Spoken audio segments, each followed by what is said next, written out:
গুমের নির্দেশদাতা হিসেবে শেখ হাসিনার সম্পৃক্ততার প্রমাণ পেয়েছে এই সংক্রান্ত কমিশন। প্রধান উপদেষ্টার কাছে দেয়া অন্তর্বর্তী প্রতিবেদনে র্যাব বিলুপ্তির সুপারিশ।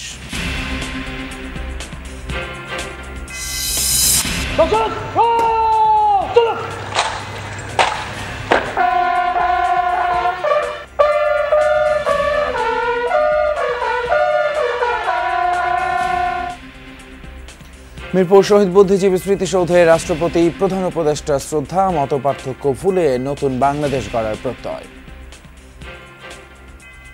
আমরা আসছি বুদ্ধিজীবীকে শ্রদ্ধা জানাইতে এবং নাতিদের সঙ্গে নিয়ে আসছি, জানে উনিও জানে আর কি এই জিনিসটা। স্বাধীনতার যে আকাঙ্ক্ষা, মুক্ত হওয়ার যে আকাঙ্ক্ষা, সেই আকাঙ্ক্ষা এখনো বাস্তবায়িত হয়নি। যারাই রাজনীতি করে, বিএনপি করে, আওয়ামী লীগ করে, অমুক দল করে, জামাত করে, যাই করুক, শহীদদের শ্রদ্ধা জানানোর ব্যাপারে আমরা সবাই একমত হব। গণতন্ত্রকে হত্যা করায় বুদ্ধিজীবী দিবসে ও আওয়ামী লীগ জনবিচ্ছিন্ন মন্তব্য মির্জা ফখরুলের। বললেন, বৈষম্য বিরোধী রাষ্ট্র গঠনে কাজ করবে বিএনপি। যারা গণতন্ত্রকে হত্যা করেছে, যারা মানুষকে হত্যা করেছে, গণতন্ত্রকামী স্বাধীনতা মানুষদেরকে যারা স্বাধীনতায় বিক্রি করে দিয়েছে, তারা অবশ্যই জনগণ থেকে বিচ্ছিন্ন হয়ে গেছে। রাজশাহীতে আন্দোলনে নিহত 46 জনের পরিবার পেল আর্থিক সহায়তা। সম্পর্ক ভালো রাখতে চাইলে শেখ হাসিনাকে ফেরত পাঠাতে হবে, বললেন সার্জিস। ঢাকায় পূর্ব তিমুরের প্রেসিডেন্ট জোসে রামোস হত্যা, বিমানবন্দরে অভ্যর্থনা জানান প্রধান উপদেষ্টা। 4 দিনের সফরে যোগ দেবেন বিজয় দিবসের নানান আয়োজনে। গুমের ঘটনায় নির্দেশদাতা হিসেবে সাবেক প্রধানমন্ত্রী শেখ হাসিনার সম্পৃক্ততা খুঁজে পেয়েছে গুম সংক্রান্ত কমিশন। বিকালে প্রধান উপদেষ্টা ডক্টর মোহাম্মদ ইউনূসের কাছে জমা দেয়া প্রথম অন্তর্বর্তী প্রতিবেদনে কমিশন এই তথ্য জানায়। সেই সাথে মানবাধিকার লঙ্ঘনে অভিযুক্ত করে র্যাব বিলুপ্তির সুপারিশও করা হয়। বলা হয়, গুমের শিকার অনেকেই এখনো ট্রমায় ভুগছে। কমিশন প্রধান জানিয়েছেন, 3 মাস পর আরও একটি অন্তর্বর্তী রিপোর্ট দেওয়া হবে। চূড়ান্ত প্রতিবেদন জমা দিতে সময় লাগবে কমপক্ষে 1 বছর। একদিন বাবাকে ফিরে পাবো, তখন আমার সেই ছোট্ট ভাই আমাকে বলতো, আপু ক্যামেরার দিকে তাকাও, আঙ্কেলরা বাবাকে খুঁজে বের করে দিবে। আওয়ামী লীগ সরকারের বিগত শাসন আমলে ভিন্ন মতের বহু মানুষ গুমের শিকার হয়েছে। তাদের ভাগ্যে কি ঘটেছে এখনো জানে না পরিবার। তারা কি বেঁচে আছে নাকি মরে গেছে তাও অজানা সবার। আর সব গুমের ঘটনায় প্রায় প্রত্যেকটিতেই নাম এসেছে র্যাবের। শুধু গুম না, গুম করে খুনের অভিযোগ রয়েছে বিশেষ এই বাহিনীর সদস্যদের বিরুদ্ধে। যদিও শেখ হাসিনা সরকারের আমলে এসব নিয়ে কথা বলার সাহস পাননি ভুক্তভোগীর পরিবারের সদস্যরা। এমনকি থানায় গিয়ে একটা জিডিও করতে পারেননি তারা। তবে 5 আগস্ট ছাত্র জনতার গণঅভ্যুত্থানে শেখ হাসিনা সরকারের পতনের পর বর্তমান সরকার গুম সংক্রান্ত একটি কমিশন গঠন করে।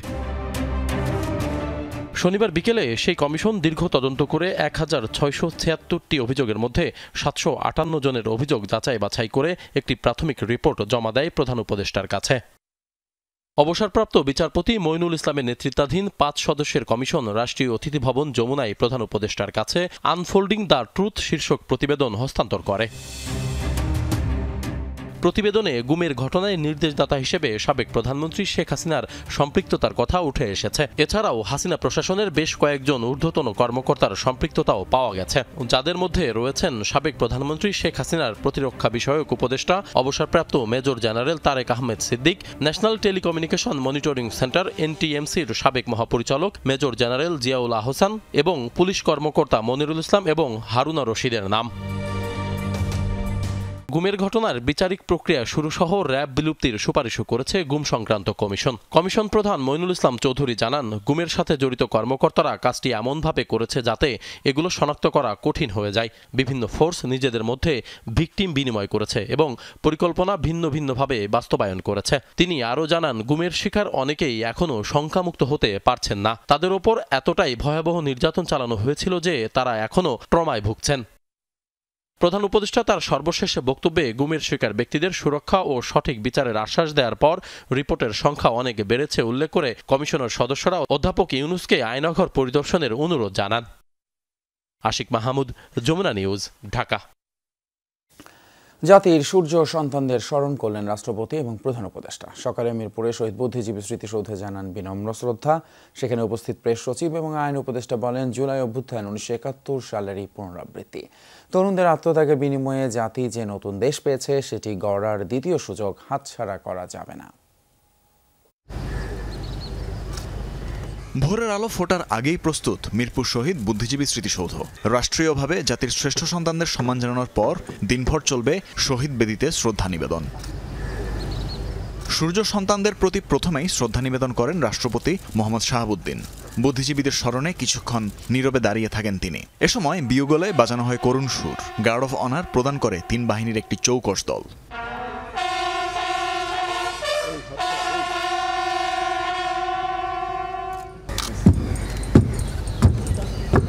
সকাল 7:15 নাগাদ স্মৃতিসৌধে পৌঁছান প্রধান উপদেষ্টা ডক্টর মোহাম্মদ ইউনূস। রাষ্ট্রপতির পর শ্রদ্ধা জানান অন্তর্বর্তী সরকার প্রধান। নীরবে দাঁড়িয়ে জানান সম্মান। এ সময় স্মৃতিসৌধে ছিলেন উপদেষ্টাদের অনেকে। উপস্থিত ব্যক্তিবর্গের সাথে কুশলাদি বিনিময় করেন সরকার প্রধান।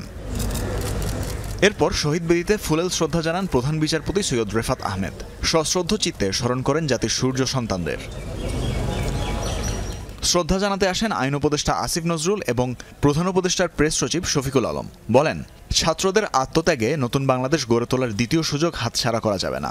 শহীদ বুদ্ধিজীবীদের দেখানো পথেই দেশকে এগিয়ে নেবে অন্তর্বর্তী সরকার। শহীদ বুদ্ধিজীবীদের যে ড্রিম ছিল তারই একটা কন্টিনিউয়েশন। সেই আলোকেই আমরা এগিয়ে যাচ্ছি। তারা যেই জন্য ফাইট করেছিলেন, যেই জন্য তারা দেশকে এগিয়ে নিয়ে গিয়েছিলেন, ঠিক সেই এগিয়ে নেওয়ার প্রত্যেই আমরা এগোচ্ছি। আমাদের তরুণদের আত্মত্যাগের বিনিময়ে রাষ্ট্র গড়ার যে দ্বিতীয় সুযোগ আমরা পেয়েছি, সেই সুযোগ যেন আমরা কোনোভাবেই নস্যাৎ না করি, সেই সুযোগ যেন আমরা কোনোভাবেই নষ্ট না করি, সেটাই যেন আমাদের প্রত্যয় হয় শহীদ বুদ্ধিজীবী দিবসে। এটাই আমার কাছে মনে হচ্ছে। সকাল 7:30টার পর সর্বসাধারণের জন্য উন্মুক্ত করে দেওয়া হয় শহীদ বুদ্ধিজীবী স্মৃতিসৌধ। 1971 সালে পরাজয় নিশ্চিত জেনে নবগঠিত দেশকে পঙ্গু করে দিতে নির্মম হত্যাকাণ্ড চালায় পাকিস্তানি বাহিনী। আর এর পর থেকেই দিনটি বুদ্ধিজীবী দিবস হিসেবে পালিত হয়ে আসছে।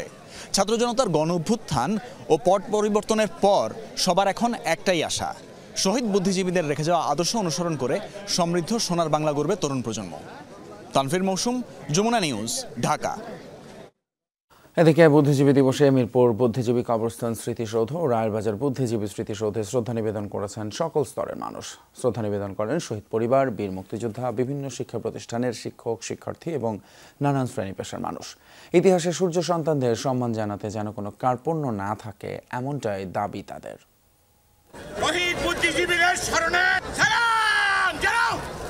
স্বাধীনতার ঠিক আগ মুহূর্তে পাক হানাদার বাহিনী তালিকা ধরে হত্যা করে জাতির শ্রেষ্ঠ সন্তানদের।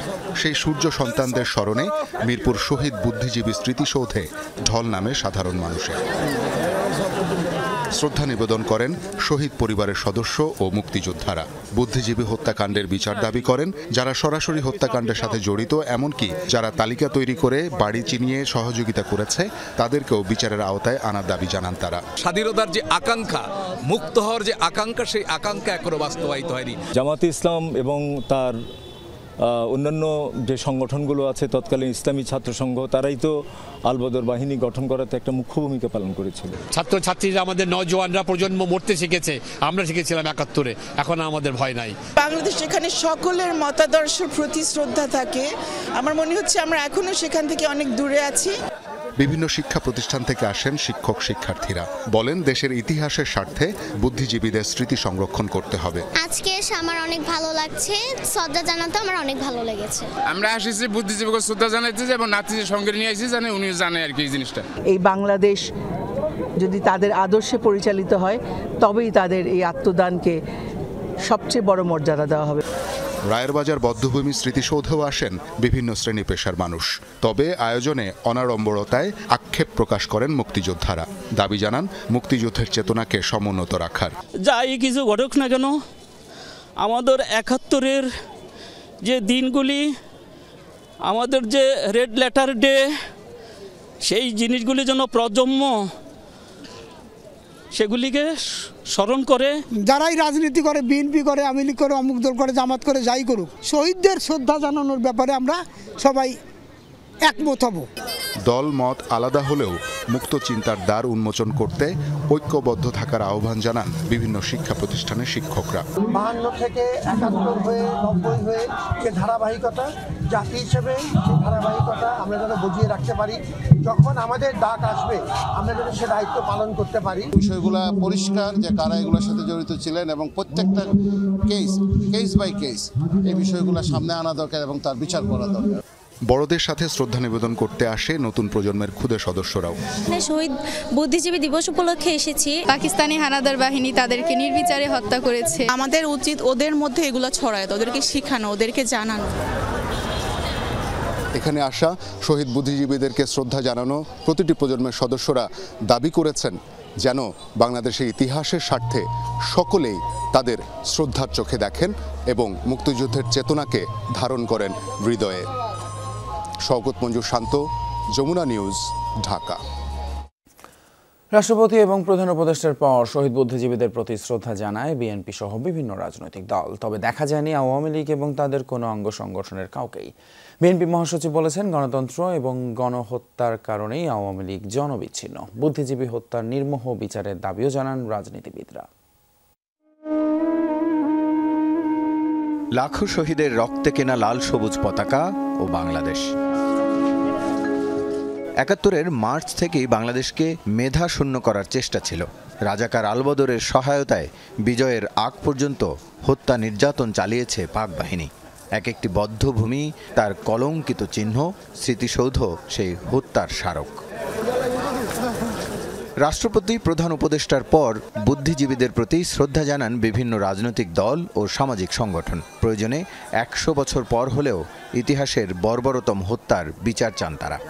নৈতিকতা প্রতিষ্ঠা করার জন্যই সেই বুদ্ধিজীবী হত্যাকাণ্ডের হত্যাকারীদেরকে বিচার করা দরকার এবং স্বাধীনতা যুদ্ধের যুদ্ধাপরাধ যারা করছিল তাদের বিচার কার্যটা সম্পন্ন হওয়া দরকার। আমরা চাই কোনো লুফলস না থাকুক, সঠিকভাবে ৭১-এ বুদ্ধিজীবীদেরকে যারা হত্যা করেছে তাদের বিচারটা করা হোক। যারা ৭১ সালে শহীদ হয়েছিলেন সব শহীদের মধ্যে আমরা দেখেছি যে তরুণ বুদ্ধিজীবীরাও ছিলেন। এই মুহূর্তে আমরা মনে করি তরুণ বুদ্ধিজীবীদের একটি উত্থান হওয়া প্রয়োজন।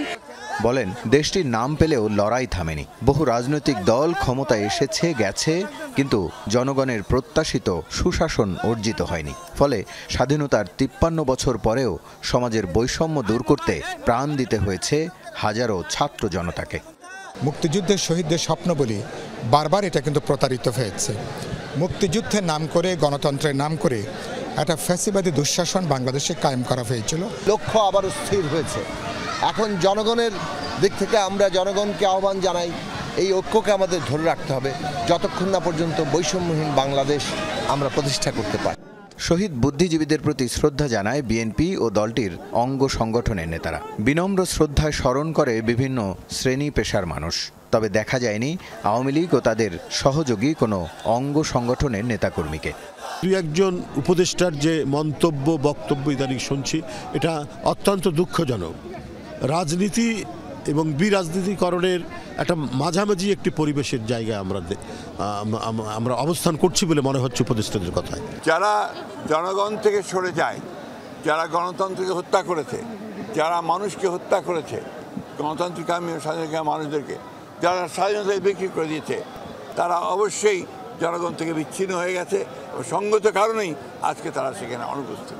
এছাড়াও ব্যক্তিগত উদ্যোগে শিক্ষার্থীরাও ফুলেল শ্রদ্ধা জানিয়েছেন ৭১-এর বীর শহীদদের প্রতি। সকল ষড়যন্ত্রের বিরুদ্ধে ৭১-এ যেভাবে একতাবদ্ধ হয়েছিল পুরো জাতি, আবারও দেশ গঠনে একতাবদ্ধ হবে বলেই আশা এখানে আসা সকল মানুষের। রাসেল আহমেদ, যমুনা নিউজ, ঢাকা। 4 দিনের রাষ্ট্রীয় সফরে ঢাকা এসেছেন পূর্ব তিমুরের প্রেসিডেন্ট জোসে রামোস হোর্তা। রাতে সিঙ্গাপুর এয়ারলাইন্সের একটি বিশেষ ফ্লাইট তাকে নিয়ে শাহজালাল আন্তর্জাতিক বিমানবন্দরে অবতরণ করে। প্রধান উপদেষ্টা ডক্টর মোহাম্মদ ইউনূস রামোস হোর্তাকে স্বাগত জানান। এই সফরে তার সফর সঙ্গী হয়ে এসেছেন দেশটির পররাষ্ট্রমন্ত্রী সহ 19 সদস্যের একটি প্রতিনিধি দল। স্বাধীন বাংলাদেশে এটি পূর্ব তিমুরের কোনো প্রেসিডেন্টের প্রথম রাষ্ট্রীয় সফর। রাত 11টায় 4 দিনের রাষ্ট্রীয় সফরে শাহজালাল আন্তর্জাতিক বিমানবন্দরে পৌঁছান পূর্ব তিমুরের president Jose Ramos Horta. Singapore এয়ারলাইন্সের একটি বিশেষ ফ্লাইটে তার সাথে পূর্ব তিমুরের পররাষ্ট্রমন্ত্রী সহ 19 সদস্যের একটি প্রতিনিধি দল ঢাকায় এসেছে। প্রধান উপদেষ্টা ডক্টর মোহাম্মদ ইউনূস রামোস হোর্তাকে স্বাগত জানান। এ সময় পূর্ব তিমুরের প্রেসিডেন্টকে লাল গালিচা সংবর্ধনা দেয়া হয়। এরপরই রাষ্ট্রীয় অতিথিকে দেয়া হয় গার্ড অফ অনার। এ সময় অর্থ উপদেষ্টা ডক্টর সালেউদ্দিন আহমদ এবং পরিবেশ ও জলবায়ু উপদেষ্টা রিজওয়ানা হাসান ও 3 বাহিনী প্রধানের সাথে কুশল বিনিময় করেন হোর্তা। 15 ডিসেম্বর সকালে পূর্ব তিমুর প্রেসিডেন্টের সঙ্গে সৌজন্য সাক্ষাৎ করবেন পররাষ্ট্র উপদেষ্টা মোহাম্মদ তৌহিদ হোসেন। পরে দুপুরে প্রধান উপদেষ্টা ডক্টর ইউনুসের সঙ্গে বৈঠক করবেন তিনি। এরপর দুই শীর্ষ নেতার উপস্থিতিতে কয়েকটি সমঝোতা স্মারক সই হওয়ার কথা রয়েছে। 16 ডিসেম্বর বিজয় দিবসে প্রেসিডেন্ট হোর্তা সাভার জাতীয় স্মৃতিসৌধে স্বাধীনতা যুদ্ধের শহীদদের স্মৃতির প্রতি শ্রদ্ধা জ্ঞাপন করবেন। একই দিন রাষ্ট্রপতি মোহাম্মদ শাহাবুদ্দিনের সাথে সাক্ষাৎ করবেন তিনি। পরে বাংলাদেশের 54তম বিজয় দিবস উপলক্ষে অনুষ্ঠানে অংশ নিয়ে রাতেই ঢাকা ছাড়বেন তিনি। শামীম রেজা, যমুনা নিউজ, ঢাকা। বিশেষ চাহিদা সম্পন্ন মানুষের জন্য স্বতন্ত্র অধিদপ্তর, ভাতা বৃদ্ধি, সুবর্ণ কার্ডের স্বাস্থ্য, শিক্ষা ও গণপরিবহনে বিশেষ সুবিধার প্রতিশ্রুতি দিলেন বিএনপির ভারপ্রাপ্ত চেয়ারম্যান তারেক রহমান। জানান, সীমাবদ্ধতাকে জয় করে সব মানুষ যেন নিজের স্বপ্ন পূরণ করতে পারে এমন বাংলাদেশ গড়তে চায় বিএনপি। তারেক রহমানকে পেয়ে বিশেষ চাহিদা সম্পন্ন মানুষ তুলে ধরেন তাদের বঞ্চনার গল্প। বৈষম্যহীন রাষ্ট্র ও প্রতিবন্ধীদের জন্য মানবিক সমাজ গড়ার লক্ষ্যে বুদ্ধিজীবী দিবস উপলক্ষে রাজধানীর এলজিআরডি ভবনে বিএনপির মতবিনিময় সভা। সর্বস্তরে তার মানবাধিকার এবং মর্যাদা যাতে অক্ষুণ্ণ থাকে, যেখানে সমাজের সুবিধা বঞ্চিত কয়েকশো মানুষ নিজেদের অধিকার, মর্যাদা, আইনের সীমাবদ্ধতা ও বাস্তবতা তুলে ধরেন বিএনপির ভারপ্রাপ্ত চেয়ারম্যান তারেক রহমানের কাছে। প্রতিবন্ধী মানুষের সম্পত্তি ছিনিয়ে নিচ্ছে, তাদের চাকরি বাকরি দিচ্ছে না। স্বাধীনতার 54 বছর পরে এসেও আমাদের কাছে আসলে স্বাধীনতাটি পৌঁছেনি। তারেক ভাই যেটি বলতে চায় সেটি হলো যে আমরা আর কাঁদতে চাই না। প্রতিবন্ধী মানুষের প্রতিনিধিত্ব যদি সংসদে থাকে, সেই সংসদ সদস্যটি তার প্রতিবন্ধিতার আলোকে তিনি বিভিন্ন ধরনের পরামর্শ দিতে পারবেন।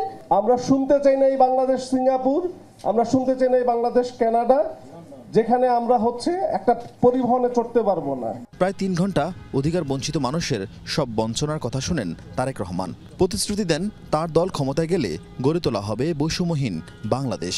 একটি স্বতন্ত্র অধিদপ্তর প্রতিষ্ঠা করার উদ্যোগ নেওয়া, সুবর্ণ নাগরিক কার্ড নামে যে তথাকথিত একটা কার্ড রয়েছে, এটিকে গতিশীল করে আমরা এর আওতায় স্বাস্থ্য, বীমা, শিক্ষা, বৃত্তি, পরিবহন, ডিসকাউন্ট সহ অন্যান্য সামাজিক সুবিধা প্রদান করতে চাই। বলেন, শারীরিক প্রতিবন্ধকতার জন্য আগামীর বাংলাদেশে কেউ যেন পিছিয়ে না পড়ে তা নিশ্চিত করবে বিএনপি। আমরা সবাই মিলে একটি গণতান্ত্রিক বাংলাদেশ গড়ে তুলি, যার ভিত্তি হবে বৈষম্যহীন, অন্তর্ভুক্তিমূলক এবং উদার তান্ত্রিক সমাজ নির্মাণ, যেখানে প্রতিটি মানুষ তার সীমাবদ্ধতাকে জয় করে নিজের স্বপ্ন পূরণের সুযোগ পাবেন। আপনারা কেউ প্রতিবন্ধী নন, বরং আপনারা সকলে বিশেষভাবে সক্ষম নাগরিক। অনুষ্ঠানে বিএনপি সুবিধা বঞ্চিত মানুষের সহযাত্রী বলে উল্লেখ করেন দলের মহাসচিব মির্জা ফখরুল ইসলাম আলমগীর। আমরা আপনাদের সহযাত্রী, আপনাদের সঙ্গে আমরা আছি। আরিফিন শাকিল, যমুনা নিউজ, ঢাকা। সম্পর্ক ভালো রাখতে হলে খুনি হাসিনাকে আশ্রয় না দিয়ে ফেরত পাঠাতেই হবে ভারতকে, এমন মন্তব্য করেছেন জুলাই শহীদ স্মৃতি ফাউন্ডেশনের সাধারণ সম্পাদক সার্জিস আলম। গণ-অভ্যুত্থানে বিশ্বাসের সাথে বেইমানি করলে কাউকে ছাড় না দেওয়ার হুঁশিয়ারিও দিয়েছেন তিনি। আর রাজশাহীতে আন্দোলনে নিহত 46 জনের পরিবারকে দেয়া হয়েছে আর্থিক সহায়তা।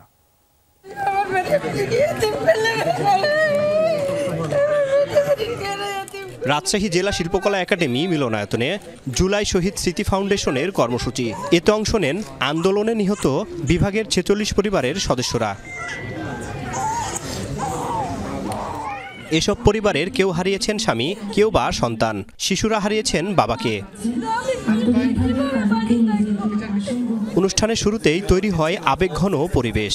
স্বজন হারানোর দুঃসহ স্মৃতি মনে পড়তেই কান্নায় ভেঙে পড়েন কেউ কেউ। 8 বছর পর আমার এই বাচ্চা হয়েছে।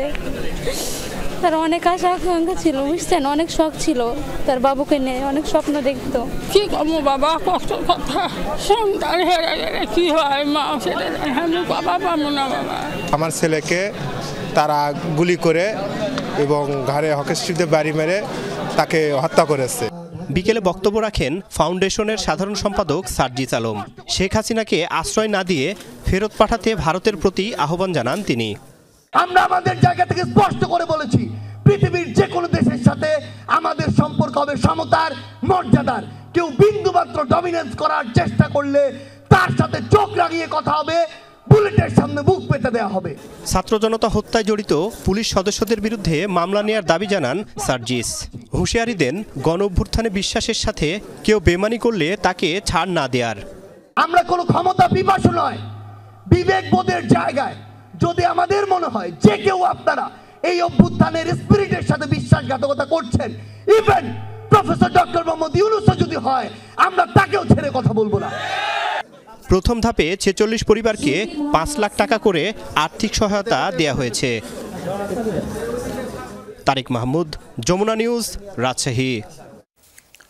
প্রতিদিনই ষড়যন্ত্র হচ্ছে দেশের বিরুদ্ধে, ছড়ানো হচ্ছে নানান প্রোপাগান্ডা। এর বিপরীতে ঢাল ছাত্র জনতার ঐক্য আর এতদিনের বঞ্চিত রাজনৈতিক দলগুলোর নব উদ্যম। যমুনা নিউজের সাথে তরুণ উপদেষ্টা নাহিদ ইসলামের কথোপকথনে উঠে এসেছে দল হিসেবে আওয়ামী লীগের ভবিষ্যৎ নিয়ে আরও নানান প্রশ্নের উত্তর। তার সাথে কথা বলেছেন সহকর্মী লামিয়া তিথি।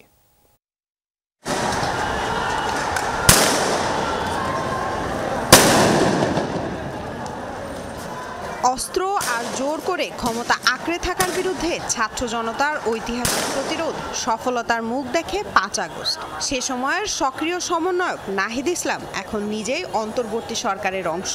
জানতে চায় ভবিষ্যৎ রাজনীতিতে কিভাবে হবে আওয়ামী লীগের মূল্যায়ন। আওয়ামী লীগ দলটাই আসলে মিথ্যার উপর দিয়ে সবসময় টিকে ছিল, সেটা তাদের সবসময় অস্ত্র ছিল প্রোপাগান্ডা। আওয়ামী লীগ সে তো পরাজিত হয়েছে এবং একটা সে অবৈধভাবে প্রধানমন্ত্রী ছিলেন এবং একটা দলের নেত্রী, এত বছরের দল তারা বলে, অথচ তিনি দেশ থেকে পালিয়ে গেছেন, তাদের দলের নেতাকর্মীদের রেখেই তিনি পালিয়ে গেছেন। নাহিদের ভাষ্য, ছাত্র জনতার ঐক্য নষ্টে একদিনও থেমে নেই দলটির পলাতক নেতাদের ষড়যন্ত্র, প্রোপাগান্ডা। উপদেষ্টার কাছে প্রশ্ন, ঐক্য ধরে রাখার চ্যালেঞ্জ মোকাবেলা করা হচ্ছে কিভাবে? আমাদের জাতীয় ঐক্য, রাজনৈতিক সমঝোতাই কিন্তু আসলে পারবে দেশকে আসলে এগিয়ে নিয়ে যেতে। তো সেই ঐক্য যদি ব্যাহত হয় তাহলে সেটাই সবচেয়ে বড় চ্যালেঞ্জ। এই ঐক্য বিনষ্ট করার জন্য নানা পক্ষ আসলে কাজ করছে। সরকার থেকে বের হওয়ার পরেও এখন আসলে তারা সেই জিনিসগুলোকে ব্যবহার করছে এবং অপতথ্য প্রচার করছে, প্রোপাগান্ডা করছে। তো আমরা সেই জায়গায় হয়তো আমরা মনে করি যে সত্যটাকে আমরা তুলে ধরতে চাই। আমরা গণমাধ্যমগুলোর ক্ষেত্রে সেই আহ্বান, সহায়তা চেয়েছি। দল হিসাবে প্রকাশ্য রাজনীতিতে ফিরতে পারবে কি আওয়ামী লীগ? নাহিদ বলেন, আগে গণহত্যার বিচার, তারপর সেসব ভাবনা। বিচারের মুখোমুখি হওয়ার জন্য মানসিকভাবে প্রস্তুতি নেওয়া উচিত। তো বাংলাদেশ থেকে আওয়ামী লীগের অধ্যায় আসলে শেষ হয়ে গেছে বলে এই প্রজন্ম মনে করে। এখন বিচারের মধ্য দিয়েই আসলে সমাজের রিকনসিলিয়েশনটা হওয়া সম্ভব। আওয়ামী লীগ সহ তাদের অঙ্গ সংগঠনগুলোর যারা পালিয়েছেন, যারা এখনো আত্মগোপনে বিচারের মুখোমুখি হতে তাদের প্রস্তুত হওয়ার হুঁশিয়ার দিলেন উপদেষ্টা নাহিদ। লামিয়া তিথি, যমুনা নিউজ, ঢাকা। অন্তর্বর্তীকালীন সরকার কোনো সাংবাদিককে বা কোনো সংবাদপত্রে বিন্দু মাত্র হস্তক্ষেপ করেনি, করবেও না। সরকার স্বাধীন সাংবাদিকতায় বিশ্বাসী বলে জানিয়েছেন প্রধান উপদেষ্টার প্রেস সচিব শফিকুল আলম। মিডিয়া সংস্কার কমিশনের রিপোর্টের ভিত্তিতে গণমাধ্যমকে নতুন উচ্চতায় নিয়ে যাওয়ার কথা বলেন তিনি। নতুন বাংলাদেশ গঠনে গণমাধ্যমের ভূমিকা শীর্ষক আলোচনা সভায় এসব কথা বলেন প্রেস সচিব। সকালে ঢাকা রিপোর্টার্স ইউনিটিতে মাসুল ফাউন্ডেশনের উদ্যোগে অনুষ্ঠিত হয় নতুন বাংলাদেশ গঠনে গণমাধ্যমের ভূমিকা শীর্ষক মতবিনিময় সভা। শুরুতেই জুলাই অভ্যুত্থানে রাজপথে দায়িত্ব পালন করা সাংবাদিকরা তাদের ভয়াবহ অভিজ্ঞতা বর্ণনা করেন। আমি কোনো রকম মাথায় করে হেলমেটও নাই, মাথায় যাওয়া শুরু করলাম, তখন একটা গুলি এসে আমার হাঁটুতে লাগলো। আমি পড়লাম আর আমার পিছনে 2 জন গুলিবিদ্ধ হলো। আলোচনায় জুলাই আন্দোলনে ফ্যাসিবাদের দোসর হিসেবে কাজ করা গণমাধ্যম কর্মীদের বিচার দাবি করেন সাংবাদিক নেতারা। যে গণমাধ্যমগুলো ফ্যাসিবাদের ভূমিকা পালন করেছে তাদেরকে অবিলম্বে বিচারের আওতায় আনা উচিত, যারা দায়ী। আপনি যদি চাকরির নিশ্চয়তাটুকু রাখেন, জীবনের পরোয়া না করে সেই মানুষটা, সেই সাংবাদিকটা সত্য উন্মোচনের জন্য ছুটে যাবে। আলোচনায় অংশ নিয়ে প্রধান উপদেষ্টার সিনিয়র সহকারী প্রেস সচিব আহমদ ফয়েজ বলেন, বাংলাদেশ নিয়ে পার্শ্ববর্তী দেশের মিডিয়া প্রতিনিয়ত গুজব ছড়াচ্ছে। আগে আমরা শুধু দেশের মধ্যে ফ্যাসিবাদের বিরুদ্ধে লড়াই করেছি। অনুষ্ঠানে প্রেস সচিব শফিকুল আলম বলেন, সংবাদ মাধ্যমের স্বাধীনতায় এ সরকার 1 ইঞ্চি ছাড় দেবে না। বলেন মিডিয়া সংস্কার কমিশন কাজ করছে, তাদের রিপোর্টের ভিত্তিতে গণমাধ্যমকে নতুন উচ্চতায় নেওয়া হবে। 4 মাসে আমরা কাউকে মানা করি নাই, 4 মাসে আমরা এই কোম্পানিরে বলি নাই যে আবু সালে এখন আমাদের বিরুদ্ধে লিখছে ওনাকে সরিয়ে দেন। আমরা কাজ করছি, আমরা আমাদের তরফ থেকে মিডিয়া কমিশন আমরা করা হয়েছে। সাংবাদিকদের বেতন দিতে না পারলে মালিকদের প্রতিষ্ঠান বন্ধ করে দেওয়ার কথাও বলেন প্রধান উপদেষ্টার প্রেস সচিব। যে সমস্ত প্রতিষ্ঠান হচ্ছে এটা, যারা এগুলো বেতন দিতে পারবেন না, ভাই আপনারা জার্নালিজম করেন না, দরকার নাই। রাব্বি সিদ্দিকী, যমুনা নিউজ, ঢাকা। শেখ হাসিনার আমলে হয়রানি করার জন্য জেনে বুঝে ট্যাগ দেয়া হতো বলে মন্তব্য করেছেন আইন উপদেষ্টা আসিফ নজরুল। বলেন এই ট্যাগের রাজনীতি এখনো বন্ধ হয়নি, যা দুঃখজনক। সন্ধ্যায় জাতীয় জাদুঘরে বঙ্গীয় সাহিত্য সভায় এমন মন্তব্য করেন তিনি। একটা সময় ছিল লেখা ও বলার স্বাধীনতা ছিল না, টকশোতে কথা বললেও ভয়ে থাকতে হতো। শেখ হাসিনা ভারত সহ কয়েকটি ইস্যুতে কিছুই বলা যেত না। জুলাই আগস্টের গণ অভ্যুত্থানে শত শত মানুষের জীবনের বিনিময়ে সেই পরিস্থিতি থেকে মুক্তি পেয়েছে মানুষ। এখন যদি বৈষম্য দূর করা না যায়, তাহলে গণ অভ্যুত্থানে নিহতের রক্তের সাথে বেইমানি করা হবে বলে মন্তব্য করেন আইন উপদেষ্টা। ট্যাগের রাজনীতি দিয়ে মানুষকে ভিক্টিমাইজ করা, সেটাকে আমরা এখনো করে চলছি না। মাঝে মাঝে খুব দুঃখ লাগে, মনে হয় কি যেই নিষ্ঠুরতা, নারকীয়তা, মিথ্যাচার, ট্যাগের রাজনীতি, অশ্লীলতা, যে বৈষম্য, সেগুলির থেকে আমাদের অনেক বেটার হতে হবে না? না হলে এই যে আমাদের ছাত্ররা, তরুণরা মারা গেল, এত মানুষ অঙ্গহানি হলো, তাদের প্রতি চরম অশ্রদ্ধা হবে না? আমরা যদি আওয়ামী লীগ আমলের চেয়ে অনেক বেটার একটা বাংলাদেশ না গড়তে পারি, তাহলে এই জুলাই গণ অভ্যুত্থান ব্যর্থ হয়ে যাবে, এটা আমাদের মনে রাখতে হবে। দেশের বুদ্ধিজীবীরা কোনো কালে নিজেদের দায়িত্ব সঠিকভাবে পালন করেনি, আর সেজন্যই দেশ অভীষ্ট লক্ষ্যে পৌঁছায়নি বলে মন্তব্য করেছেন বিশিষ্টজনেরা। সন্ধ্যায় বাংলা একাডেমিতে শহীদ বুদ্ধিজীবী দিবসের আলোচনা সভায় কথা বলেন তারা। বাংলা একাডেমির সভাপতি অধ্যাপক আবুল কাশেম ফজলুল হক বলেন, সুবিধা ভোগ করার জন্য বুদ্ধিজীবীরা সব সময় বিভক্ত হয়েছেন। তাদের কারণে এই দেশের মানুষ সঠিক ইতিহাস জানতে পারেনি। সুপ্রিম কোর্টের আইনজীবী ব্যারিস্টার জ্যোতির্ময় বড়ুয়া বলেন, বিচার বিভাগ মেরুদণ্ড সোজা করে দাঁড়াতে না পারলে জনগণ অধিকার বঞ্চিত হয়। তিনি আরও বলেন, গত 15 বছর ধরে শেখ হাসিনাকে স্বৈরাচার হতে সবচেয়ে বেশি সহযোগিতা করেছে বিচার বিভাগ। আর লেখক আলতাফ পারভেজ বলেন, বুদ্ধিজীবী সহ দেশের সব মানুষের আত্মশুদ্ধি প্রয়োজন। 71-এ বুদ্ধিজীবীদের হত্যার সঠিক তদন্ত ও বিচারের দাবিও জানান তিনি। জাতীয় দিবসগুলো রাজনীতির ঊর্ধ্বে রাখার আহ্বান জানিয়েছেন ঢাকা বিশ্ববিদ্যালয়ের উপাচার্য নিয়াজ আহমদ খান। ছাত্র জনতার অভ্যুত্থান বোঝার জন্য 71 ও 90-কে বোঝার প্রয়োজন আছে বলেও মনে করেন তিনি। দুপুরে ঢাকা বিশ্ববিদ্যালয়ের ছাত্র শিক্ষক কেন্দ্রে আয়োজিত শহীদ বুদ্ধিজীবী দিবসের আলোচনায় এসব কথা বলেন ঢাকা বিশ্ববিদ্যালয়ের উপাচার্য। নিয়াজ আহমদ বলেন, রক্তের ঋণ পরিশোধের অংশ হিসেবে এই বুদ্ধিজীবীদের আত্মত্যাগ স্মরণ করা প্রয়োজন। বুদ্ধিজীবীদের ত্যাগের ইতিহাস ভবিষ্যৎ প্রজন্মের কাছে পৌঁছে দেয়া বর্তমান প্রজন্মেরই দায়িত্ব বলেও জানান তিনি।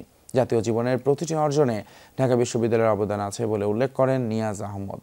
তিনি জানান, একক প্রতিষ্ঠান হিসেবে জাতীয় জীবনের প্রতিটি বিষয়ে কোনো প্রতিষ্ঠানের এমন অবদান রাখার ঘটনা পৃথিবীর ইতিহাসে বিরল।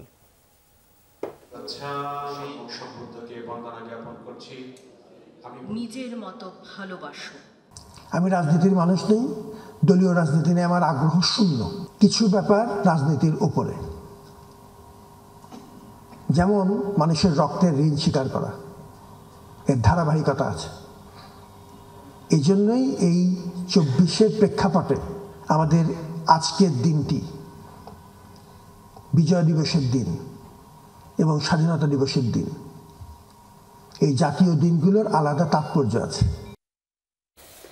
মন্ত্রী, আমলা সবাই মিলে বিদ্যুৎ ও জ্বালানি খাতে দুর্নীতি করেছে বলে মন্তব্য করেছেন জ্বালানি বিশেষজ্ঞ ও এই খাতের সংস্কার কমিটির সদস্য ডক্টর তামিম।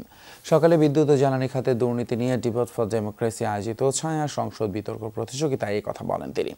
এ সময় ভারতীয় কোম্পানি আদানির সঙ্গে করা চুক্তিকে অসম হিসেবে উল্লেখ করেন ডক্টর তামিম। বলেন, বিদ্যুৎ খাতে সামিট এবং এস আলম সহ যাদের বিরুদ্ধে দুর্নীতির অভিযোগ আছে, সঠিক তদন্ত করে তাদের দৃষ্টান্তমূলক শাস্তি নিশ্চিত করা প্রয়োজন।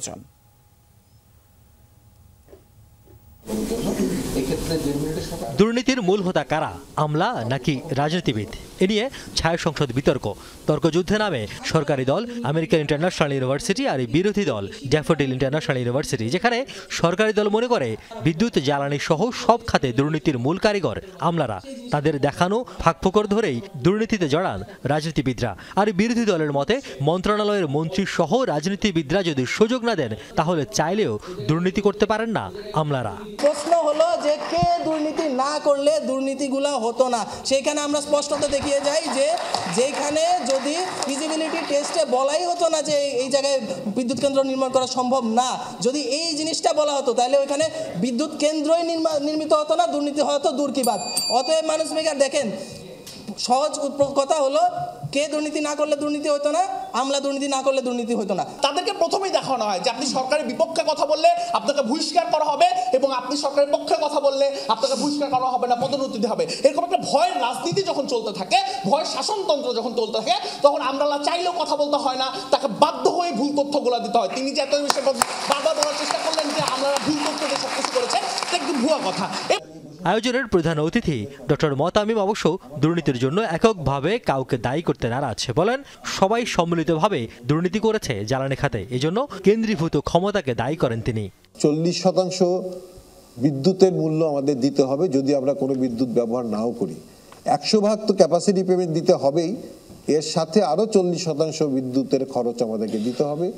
এটা একটু ভিন্ন অন্যান্য কয়লা ভিত্তিক যে বিদ্যুৎ কেন্দ্রগুলো আছে তার চাইতে। বিশেষ আইনের মাধ্যমে প্রধানমন্ত্রীর অফিসের এই যে একক ক্ষমতা সৃষ্টি হয়েছিল সেটার চরম অপব্যবহার করা হয়েছে। অনুষ্ঠানে সংগঠনের চেয়ারম্যান হাসান আহমেদ চৌধুরী কিরণ বলেন, জ্বালানি খাতে দুর্নীতি আর দেশ বিরোধী নানা চুক্তির মাধ্যমে প্রকারান্তে দেশের মানুষকে খুন করেছে বিগত আওয়ামী লীগ সরকার, তাই জড়িতদের শাস্তি দাবি করেন তিনি। বলা হতো যে বিদ্যুতের জন্য মানুষকে যেতে হবে না, বিদ্যুৎ তার ঘরে ঘরে যাবে, ফেরি করে বিদ্যুৎ বিক্রি হবে। বিদ্যুতের ফেরিওয়ালারা কোথায় গেল? বিদ্যুতের ফেরিওয়ালাদেরকে এখন কোথাও খুঁজে পাওয়া যাচ্ছে না। বিদ্যুতের ফেরিওয়ালাদের মধ্যে অনেকে এখন জেলে আছেন অথবা অনেকে পলাতক আছেন। সুতরাং এই ফেরি করে বিদ্যুতের গল্প যারা শুনিয়েছেন, শতভাগ বিদ্যুতায়িত করা হয়েছে বাংলাদেশকে যারা শুনিয়েছেন, 30,000 মেগাওয়াট বিদ্যুৎ যারা তৈরি করেছেন শুনিয়েছেন, যারা বলেছেন বাংলাদেশের ইতিহাসে সবচেয়ে বেশি বিদ্যুৎ উৎপাদন হয়েছে, সেই উৎপাদনকারীরা যারা এখন মিথ্যা বলেছেন, সেই মিথ্যা গল্পকারীদেরকে আমাদেরকে চিহ্নিত করতে হবে। ছায়া সংসদে শানিত যুক্তিতে বিজয়ী হয় বিরোধী দল Daffodil International University. Riaz Raihan, Jamuna news, Dhaka. আগামীর বাংলাদেশে কোনো দলের হয়ে নয়, বুদ্ধিজীবীরা ভূমিকা রাখবেন জাতি গঠনে, প্রজন্মের মেধা বিকাশে। শহীদ বুদ্ধিজীবী দিবসে এমনই প্রত্যাশা শহীদ পরিবার ও বিশ্লেষকদের। তারা বলছেন, অতীতে বুদ্ধিবৃত্তিক চর্চায় দলীয় প্রভাবের কারণে তৈরি হয়েছিল সংকট, সেখান থেকে বেরিয়ে এই সূচনা নতুন অধ্যায়ের। তাওহিদ মিথুনের রিপোর্ট। 14 ডিসেম্বর 1971, ইতিহাসের ন্যাক্কারজনক দিন। মুক্তিযুদ্ধে পরাজয় নিশ্চিত জেনে পাক হানাদার বাহিনী মেতে ওঠে বাঙালি জাতিকে মেধাশূন্য করার নেশায়। এদেশীয় দোসরদের নিয়ে শিক্ষক, বিজ্ঞানী, চিন্তক, সাহিত্যিক, সাংবাদিক, শিল্পী, চিকিৎসক, প্রকৌশলী, আইনজীবী, ক্রীড়াবিদ সহ বহু মেধাবী সন্তানকে টার্গেট করে হত্যা করে তারা। জাতির শ্রেষ্ঠ সন্তানরা পায়নি এক ফোঁটা পানি কিংবা এক টুকরো কাফনের কাপড়। বিজয়ের পর রাজধানীর রায়ের বাজার ও মিরপুর বধ্যভূমি সহ ঢাকা এবং বিভিন্ন স্থানে বুদ্ধিজীবীদের মৃতদেহ মেলে চোখ হাত বাঁধা ক্ষতবিক্ষত অবস্থায়। শহীদুল্লাহ কায়সার, গোবিন্দচন্দ্র দেব, মুনির চৌধুরী, ফজলে রাব্বি, আলিম চৌধুরী, সিরাজ উদ্দিন হোসেনের মতো আলোকিত দেশবরণ্য সন্তানেরা ছিলেন ঘাতকদের নীল নকশায়। এই ঘটনায় স্তম্ভিত ও হতবাক হয় বিশ্ববিবেক। 10ই ডিসেম্বর থেকে 15ই ডিসেম্বর পর্যন্ত একটা সুপরিকল্পিত কিন্তু গোপনভাবে করা একটি আঘাত, যেটি 16 ডিসেম্বরের পরে আসলে সবাই জানতে পেরেছে। তারা তো জানতো যে পাকিস্তান থাকছে না, তারপরে এই হত্যাকাণ্ডের কারণটা হচ্ছে যে দেশ আসবে সেই দেশ যেন দাঁড়াতে না পারে, বুদ্ধিবৃত্তিক দিক থেকে যেন পঙ্গু থাকে। শহীদ বুদ্ধিজীবী পরিবার ও বিশ্লেষকদের মতে, স্বাধীনতা পরবর্তীতে এদেশে বুদ্ধিভিত্তিক চর্চা হয়েছে কম। এক ধরনের দলীয়করণের কারণে সৃষ্টি হয় সংকটও। পরবর্তীকালের যে বুদ্ধিজীবীদের বুদ্ধিবৃত্তিক চর্চা, সেখানে দুঃখজনক হলো যে সেটা রাজনীতিকীকরণ হয়েছে এবং সেটার কারণে যেটা হয়েছে, জাতি দিক নির্দেশনাটা বিভ্রান্ত একটা দিক নির্দেশনা পেয়েছে। অনেক সময়ই ক্ষমতাসীন যে রাজনৈতিক দল তারা যেই ধরনের প্রোপাগান্ডা বা যেই ধরনের ইতিহাস বা দৃষ্টিভঙ্গি বা ভাবধারা ধারণ করে, বুদ্ধিবৃত্তিক চর্চাটাও সেই ধারায় হয়েছে। বুদ্ধিবৃত্তিক জগতের যে ধসটা, সেটা বাংলাদেশের এই স্বৈরশাসনের ভিত্তি তৈরি করার ক্ষেত্রে একটা বড় ভূমিকা পালন করেছে। মানে 1971 সালে যে বুদ্ধিজীবীদের হত্যা করেছে পাকিস্তানিরা, তাদের চেতনা যদি আমরা খেয়াল করি তাহলে দেখব যে পরবর্তীকালে বহু বুদ্ধিজীবী, বহু লেখক শিল্পী বুদ্ধিজীবী তাদের সাথে এক ধরনের বিশ্বাসঘাতকতা করেছেন, সেই চেতনার ধারাবাহিকতা রক্ষা করেননি। পরিবর্তিত প্রেক্ষাপটে সেই ধারা থেকে বেরিয়ে আসবেন বুদ্ধিজীবীরা এমন প্রত্যাশা জানিয়ে তারা বলছেন, তরুণ প্রজন্মের মধ্যে বুদ্ধি চর্চা আর চিন্তা হবে শুধুই দেশ এবং জাতির ভবিষ্যৎ বিনির্মাণে। বাংলাদেশে বুদ্ধিভিত্তিক জগতে নতুন নির্মাণের একটা তাগিদ তৈরি হয়েছে। এখন এই বুদ্ধিভিত্তিক জগতের একটা বড় ধরনের অভ্যুদয় ছাড়া রাজনৈতিক ক্ষেত্রে বা অর্থনৈতিক ক্ষেত্রে যে পরিবর্তনের আকাঙ্ক্ষাটা তৈরি হয়েছে সেই পরিবর্তনটা নিশ্চিত করা যাবে না। প্রতি বছরের ন্যায় এবছরও রাষ্ট্রীয়ভাবে যথাযোগ্য মর্যাদায় পালিত হচ্ছে শহীদ বুদ্ধিজীবী দিবস। তাওহিদ মিথুন, যমুনা নিউজ, ঢাকা। সাতক্ষীরার আশ্বাসনীতে গলায় ফাঁস ও হাত পা বাঁধা অবস্থায় এক শিশু শিক্ষার্থীর মরদেহ উদ্ধার করা হয়েছে। শনিবার বিকেলে আগরদারি গ্রাম থেকে দ্বিতীয় শ্রেণীর ওই ছাত্রীর মরদেহ উদ্ধার করা হয়। স্বজনরা জানায়, দুপুরে বাসা থেকে খেলতে বের হয় শিশুটি। এরপর থেকে আর তার সন্ধান মিলছিল না। পরে বাড়ির পুকুর থেকে গলায় ফাঁস অবস্থায় তার মরদেহ উদ্ধার করা হয়। শিশুটিকে হত্যা করা হয়েছে বলে প্রাথমিক ধারণা পুলিশের। জানান, ময়নাতদন্তের পরই রহস্য উন্মোচন হবে। এই ঘটনায় জিজ্ঞাসাবাদের জন্য জনি সর্দার নামের একজনকে আটক করেছে পুলিশ। সমাহিত করা হলো প্রেম ও দ্রোহের কবি হেলাল হাফিজকে।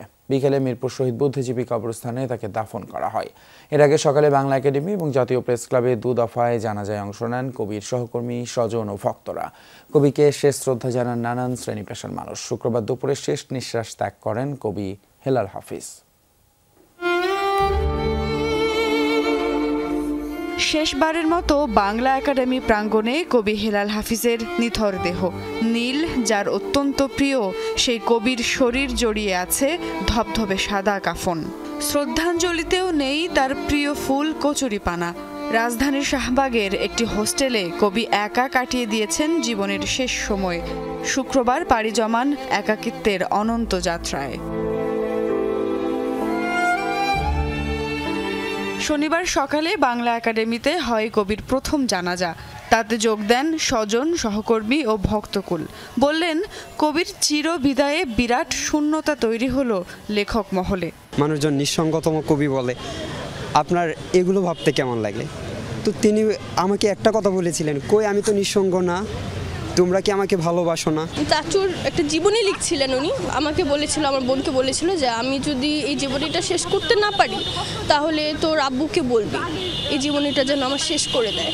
মন্ত্রণালয়ের কাছে আবেদন থাকবে যে তার জন্মবার্ষিকী, মৃত্যুবার্ষিকী ইত্যাদির কে কেন্দ্র করে যেন ভালো আয়োজন করা হয়। বিশেষ করে বাংলাদেশের সংস্কৃতি এবং কবিতা এগুলোকে কেন্দ্র করে যেন যথাযথ পদক্ষেপ নেওয়া হয়। হেলাল হাফিজকে তো আমরা 21শে পদক বা স্বাধীনতা পদক কখনো দিইনি।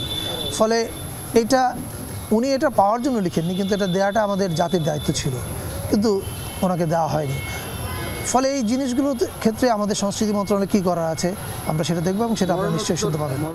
প্রথম জানাজা শেষে কবি হেলাল হাফিজকে নেওয়া হয় জাতীয় প্রেস ক্লাবে। সেখানে আগে থেকে অপেক্ষায় ছিলেন শুভাকাঙ্ক্ষীরা। অংশ নেন আইন উপদেষ্টা, প্রধান উপদেষ্টার প্রেস সচিব সহ সংস্কৃতি ও রাজনীতি অঙ্গনের অনেকেই। বাংলাদেশে যতদিন দ্রোহ থাকবে, যতদিন প্রোটেস্ট থাকবে, যতদিন মিছিল নিয়ে ইয়াং ছেলেরা বা বৃদ্ধ লোকরা বেরোবে, ততদিন হেলাল হাফিজের নাম মানুষ মনে রাখবে। এর চেয়ে বড় পাওয়া কোনো কবির আর কিছু হতে পারে না। মিরপুর বুদ্ধিজীবী কবরস্থানে দাফন করা হয় কবির মরদেহ। অনন্ত লোকে যাত্রা করা কবি বেঁচে থাকবেন তার সৃষ্টির মাঝেই। এখন যৌবন যার, মিছিলে যাওয়ার তার শ্রেষ্ঠ সময়। কবি হেলাল হাফিজের নিষিদ্ধ সম্পাদকীয়র এই লাইনটি জুলাই গণঅভ্যুত্থানে বুকে ধারণ করেছিল লাখো তরুণ। এভাবেই হাজারো তরুণের বুকে বেঁচে থাকবেন কবি হেলাল হাফিজ। সুমাইয়া ঐশী, যমুনা নিউজ, ঢাকা। কবির প্রতি বিনম্র শ্রদ্ধা। নুরুল ইসলাম ফাউন্ডেশনের উদ্যোগে আজও ঢাকার নবাবগঞ্জে শীতবস্ত্র বিতরণ করা হয়েছে। প্রথমে নবাবগঞ্জ সদরের কলাকোপা ইউনিয়নে শীতবস্ত্র বিতরণ করেন যমুনা গ্রুপের চেয়ারম্যান অ্যাডভোকেট সালমা ইসলাম। পরে কৈলাইল, যন্ত্রাইল ও শোল্লা ইউনিয়নে শীতবস্ত্র বিতরণ করেন তিনি। সহায়তা পেয়েছেন প্রায় 5,000 মানুষ। শীতবস্ত্র পেয়ে নুরুল ইসলাম ফাউন্ডেশনের প্রতি কৃতজ্ঞতা জানান হতদরিদ্ররা। পর্যায়ক্রমে নবাবগঞ্জের 14 ও দোহারের 8 ইউনিয়ন এবং 1 পৌরসভায় শীতবস্ত্র বিতরণ করা হবে। এই অঞ্চলের মানুষের পাশে সবসময় থাকার কথা জানিয়েছেন অ্যাডভোকেট সালমা ইসলাম। অনুষ্ঠানে স্থানীয় গণ্যমান্য এবং সর্বস্তরের মানুষ উপস্থিত ছিলেন। নুরুল ইসলাম ফাউন্ডেশন এই মাদ্রাসা মসজিদে এটার থেকেই আমি আজকে কম্বলগুলো নিয়ে এসেছি আপনাদেরকে দিতে। আপনারা দোয়া করবেন সারাটা জীবন যাতে এইভাবে আমি শীতের দিনে আপনাদেরকে পাশে থাকতে পারি। মালয়েশিয়ায় জোরপূর্বক শ্রমের অভিযোগে সেই কোম্পানির বিরুদ্ধে মামলা করার অনুমতি পেয়েছে বাংলাদেশি শ্রমিকরা। শনিবার লন্ডনের আদালতে এই মামলা করার অনুমতি দেয়া হয়। ব্রিটিশ ভ্যাকুয়াম ক্লিনার প্রস্তুতকারক প্রতিষ্ঠান ডাইসনের বিরুদ্ধে অভিযোগ, অভিবাসী শ্রমিকদের দিয়ে জোরপূর্বক কাজ করাতো তারা। শুক্রবার যুক্তরাজ্যের আপিল আদালত এই কোম্পানির বিরুদ্ধে মামলা করার অনুমতি দেয়। শ্রমিকদের অভিযোগ, মালয়েশিয়ার এটিএ ইন্ডাস্ট্রিয়াল নামের একটি প্রতিষ্ঠানে কাজ করার সময় তাদের বেতন থেকে অবৈধভাবে অর্থ কেটে নেওয়া হয়েছিল। একই সঙ্গে খুব কঠিন কাজ করতে ব্যর্থ হলে শারীরিক নির্যাতনও করা হয়। শ্রমিকদের পক্ষে আদালতে দায়ের করা মামলায় Dyson technology limited, Dyson limited ও মালয়েশিয়ান সহযোগী প্রতিষ্ঠানকে দায়ী করা হয়েছে। বাংলাদেশ ও নেপালি 24 জন শ্রমিক এই মামলা করার অনুমতি পেয়েছেন, যাদের মধ্যে একজন এরই মধ্যে মারাও গিয়েছেন। জার্মানির মর্যাদাপূর্ণ ফোনিক্স পুরস্কারে ভূষিত হয়েছে প্রবাসী বাংলাদেশি প্রতিষ্ঠান পাল ইলেকট্রো। জার্মানি ও বাংলাদেশের অর্থনীতি, অভিবাসন ও কর্মসংস্থান সৃষ্টিতে অগ্রণী ভূমিকা রাখায় পাল ইলেকট্রো 3টি প্রতিষ্ঠানকে দেয়া হয়েছে এই পুরস্কার। পুরস্কৃত হয়ে খুশি প্রতিষ্ঠাতা শিব শঙ্কর ও তার পরিবার। জার্মানি থেকে সহকর্মী সামিরা সেতুর পাঠানো তথ্যচিত্রে বিস্তারিত। বিশ্বের বিভিন্ন প্রান্তে অক্লান্ত পরিশ্রম ও অধ্যাবসায়ে সফলতার শিখরে আরোহণ করেছেন বহু প্রবাসী বাংলাদেশি। এমনই একজন জার্মানির বায়ার্ন অঙ্গরাজ্যের মিউনিকে বসবাসরত শিব শঙ্কর পাল। প্রবাসী এই বাংলাদেশি 1965 সালে ঢাকার নবাবগঞ্জে জন্মগ্রহণ করেন। ঢাকা বিশ্ববিদ্যালয় থেকে পড়াশোনা শেষে 1989 সালে কর্মসংস্থানের উদ্দেশ্যে পাড়ি জমান জার্মানি। নানা চড়াই উতরাই পেরিয়ে মিউনিখে ইলেকট্রিক্যালের উপর জ্ঞানার্জন শেষে 1999 সালে গড়ে তোলেন পাল ইলেকট্রো। ডিজিটালাইজেশন, ডিজিটাল লাইটিং ও ব্যবসা বাণিজ্যে বিশেষ অবদানের পাশাপাশি নির্মাণ শিল্পে সৃষ্টিশীলতার মাধ্যমে কর্মসংস্থান তৈরি করায় পাল ইলেকট্রোর 3টি প্রতিষ্ঠানকে ফোনিক্স পুরস্কারে ভূষিত করেছে মিউনিক শহর কর্তৃপক্ষ। বিজয়ী প্রতিষ্ঠানগুলোর হাতে পুরস্কার তুলে দেন শহরের অতিরিক্ত মেয়র ডিটার রাইটার। পুরস্কার বিতরণী অনুষ্ঠানে উপস্থিত ছিলেন শিবশঙ্কর পালের পুরো পরিবার। আজকে আমরা ভীষণ আনন্দিত, খুবই খুশি আজকে যে এই পুরস্কার পাওয়ার পর মনে হচ্ছে যেন শুধু আমাদের প্রতিষ্ঠান না, পুরো বাংলাদেশ পুরস্কৃত হয়েছে। আমরা খুব খুশি। আমরা পাল ইলেকট্রোর পক্ষ থেকে জার্মানি আর বাংলাদেশের শুভেচ্ছা।